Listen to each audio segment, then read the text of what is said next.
Al-Mahdi will come. We know that, we believe that. When? We don't know. There are signs. The signs are there. But we have no idea. Nobody can claim that he is coming today or tomorrow. We cannot say that. And at the same time, when he comes, we will know he is there. We will rally behind him.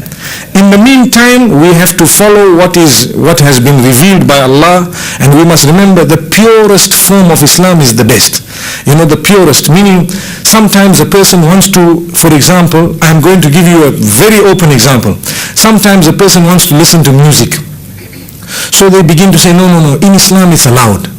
By us saying that, we are changing the religion, and it will change forever. Rather, one who is listening to music needs to believe, I am listening to music, but inshallah one day I will stop because my religion does not allow it. That is better. It is better for someone to acknowledge that what they are doing is wrong than to justify it because they are doing it. The people of the other religions, they were justifying homosexuality because they were doing it. The religion changed its rule to allow homosexuality.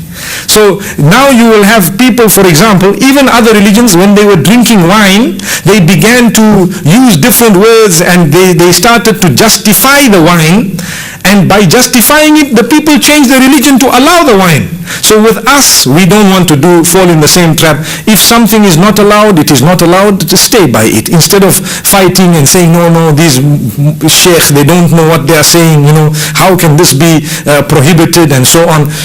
We need to really seek protection. So I see your passion, and we agree with, the passion that we need to be united. At the same time, there are certain things that we will have to wait for them to happen, such as Imam Mahdi, and we don't have more than that to inform the brothers or the sisters as to the precise time, because Allah did not give us that knowledge. There is a written two questions for us. People have left jihad and so many other good things, but still they resist on polygamy. Still they don't do justice between wives. So can we explain polygamy for the present time? Birth rate, female. There are two interesting questions. The one says the birth rate of female and male ratio is almost equal around the world. So why does people say there are more women than men? The honest truth is, as far as my knowledge goes, the birth rate is not equal. In most places in the world, there are more women than men. In India, for example, and you can Google this information nowadays, whatever you say, you can find out on the internet within minutes. In India, for example, many people abort the fetus when they find out it is female. They abort. That is jahiliyyah, it is wrong, it is ignorance, but they are doing that. So if that is happening, and it is in certain countries, it is open news, so we need to be warned of that. However, even in the United States and in Britain and in so many other countries, in Zimbabwe where I come from also, the women are more than the men. For your information, in Cape Town, the ratio is 9-1. In Cape Town, the ratio is 9-1. And I'm talking of part of South Africa, where we come from. So it is something that can be questionable there. The other issue about polygamy and so on, as I said, Islam did not give importance to polygamy, but it explained the rule. It explained the rule. So it is not something farad. So we should not blame Islam. But Islam says, if you want to do something, don't do it behind the back to do a sin. Islam is not giving the man an excuse to commit a sin. And Islam says, if you are doing it, do it with respect. That's all. And I do admit there are some other things which are more important than polygamy, but everyone does whatever is easy for them. One day there was a certain man, this is a true story, his wife came to complain that my husband wants to take another wife. So he said it is sunnah. But he is not using miswak. You know what is miswak? That small, that piece of root which they use to clean the teeth. He has no miswak, and he wants to marry another wife. So I said, okay, bring miswak, I will give him. If that is what qualifies him, then give it to him. So then she said, no, what I mean is he is not fulfilling other sunnah, but this is a very important sunnah. So then I explained, I said, look, everyone does whatever is easy for them. For example, some women, maybe their dress code is not so perfect, but they are closer to Allah because their heart is very, they have better deeds and they are trying hard and so on. This is all from Allah subhanahu wa ta'ala. When it comes to the issue of polygamy, many people are very sensitive. For your information, the whole world is polygamous. All men, by nature, they are polygamous. And they cannot deny that. Even the people who are saying, no, it's wrong, they have been caught in their offices engaging in acts that were unacceptable, and they were about to be impeached in certain cases. Wallahi. And then they want to say, no, it's prohibited. But yourself, you are doing it. You are saying it's just to make women happy, they are saying that. So the whole world is moving in one direction. As I said, we do not promote or demote, we are only explaining the Islamic ruling. We ask Allah subhanahu wa ta'ala to open our doors, and even the men and the women, we need to concentrate on the teachings of Islam and put them into practice so that we do not lose the essence of our religion. We should not be fighting with one another. We should be learning as much as we can and putting it into practice, inshallah. Is that our last question? Last, yes.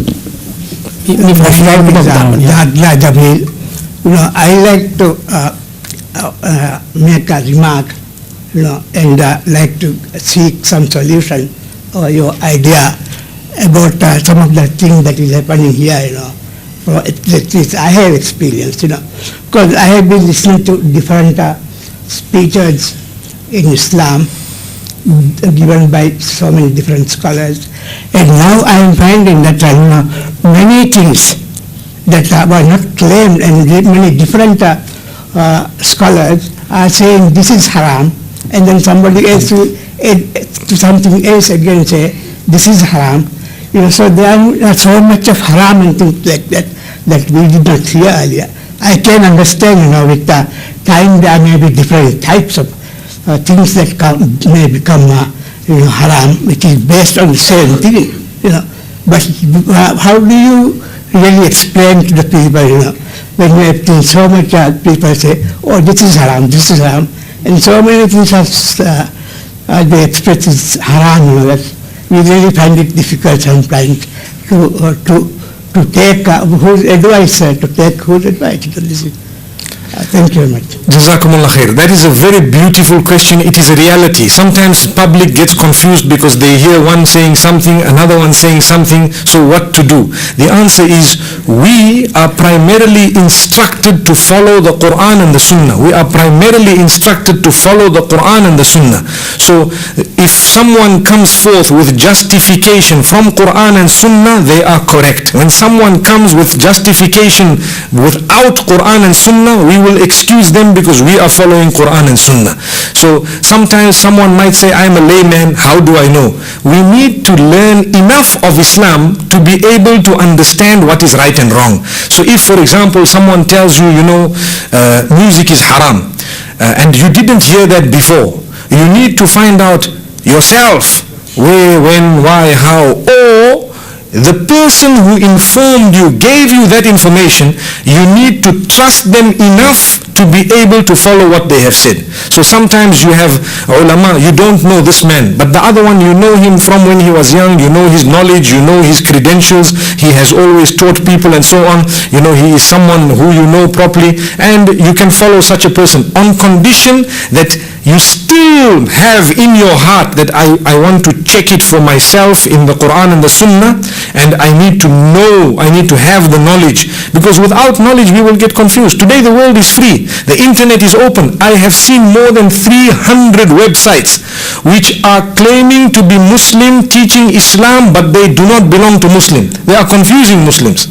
Today here when I was in Mali, I was on the internet a little while back, and there was one website, and I looked at it and I said, no, these people are speaking something which is outside Islam, but they are using the name of Islam in order to confuse the Muslim masses and to debate and argue with them.